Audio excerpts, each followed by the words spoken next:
Hi, David Costello here from Jetpack Workflow and Growing Your Firm podcast. I wanted to spend a few minutes today and walk through workflow diagram creation. Now, of course, this is going to be a high-level overview video. If you want more information and you're watching this on any other place other than the Jetpack Workflow blog, you can always go to jetpackworkflow.com/blog.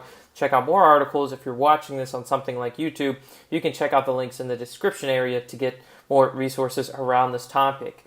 So in terms of workflow diagrams, the first thing you want to do is you want to pick a service or engagement that is very frequent, generally drives a lot of revenue in your firm or practice, and start with this. And while we're big fans of technology over here, you can just start by pen and paper and writing out the steps, or getting a whiteboard and drawing on a whiteboard, or at the very least, getting those post-it notes out and pasting a post-it note. And as you can see here, this can be a post-it note, this can be a post-it note, post-it note, post-it note, and you can start labeling all the things that go on from a high level in terms of how work is moving through a process to get it accomplished. Now you can see there's some important items here. You need to make places when there's the decision or when there's a bottleneck, potential bottleneck. For example, receiving the client information and then confirming that it is complete, you do have all the information, or maybe there's information missing.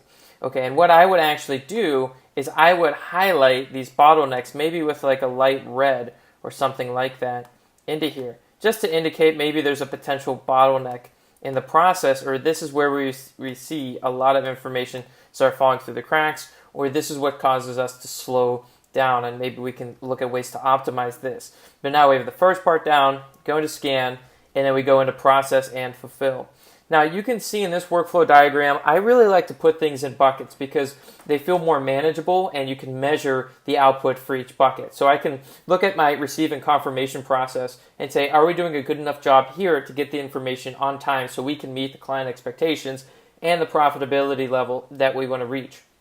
Next, looking at the process where you actually complete the work. This is where you again see bottlenecks coming into here, where we can come into here and highlight these items red. So maybe this is a place where we get a lot of bottlenecks into here. Again, client information is missing. And again, we can kind of see this is a huge bottleneck. Perhaps the origin of this starts in that receive and confirmation. Maybe there's a confirmation checklist that we need to put into place because we think that everything is ready and we actually move it to the next step, but actually it's not, or there's things that are missing, or the client wasn't sure what to send and he just sent everything and somebody didn't review that file. So it's always nice to identify the bottlenecks within the system and again move it to the final bucket, file and follow-up. This is where you're closing out this engagement, closing out the job, and potentially getting that final meeting, that final payment, recapping what went on, the benefit that was delivered, the value that was delivered to that client.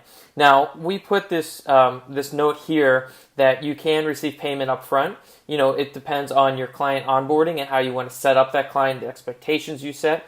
We personally recommend that you do get the payment up front, or at least a percentage of it, just to assist with cash flow and make sure that everything's running smoothly. This is also a great time to set client expectations around the information you can receive. But at the very least, if you don't do that, make sure you get that final payment during that final meeting. And I would go as far as to have a credit card processor in-house so that I could, if they don't bring the check, which we would recommend, we can at least file it on their credit or debit card.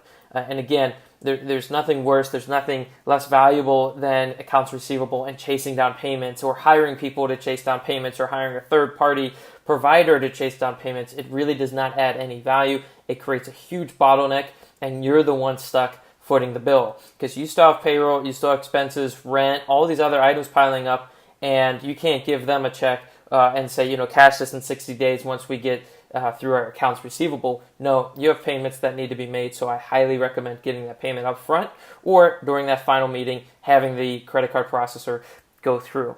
So this is a brief look around creating that workflow diagram, around creating that setup. Now, of course, the best thing you can do is just start. It doesn't have to be perfect. You just have to start. You have to start building momentum and putting this review process in place. Now this is specific, I have the title 1040 tax return here. Now this process could really be used for anything. The idea is the mindset, putting things into buckets, creating a system and a visual workflow diagram so you can check and see and identify where the bottlenecks are, where you can increase profitability, where you can improve the referral base or increase upsells or cross-sells within that workflow. We have a simple diagram over here where this is very basic, right? I still put it into the buckets, but we have task, breakpoint into the next one, and then post and follow up. The goal is to just get it in place, really start prioritizing your process so you can deliver that great product to your client. At the end of the day, it's about the client experience and how they view the value of the product. Now, if you have a great team in place, you can deliver a great product, then all that's missing is a great process, and it all starts with the workflow diagram. So thank you for watching this video. If you want more resources and you're, again, not on the website, you're not on the blog, you can always check in the description area. I'm going to link it up, or you can go to jetpackworkflow.com/blog. We have all kinds of articles and interviews and resources that you can utilize to help grow your firm. As always, thank you for watching. And if you enjoyed this video, go ahead and share it with a friend or colleague. Go ahead and like it or share it on social media. As always, we appreciate your support and feedback. Thank you.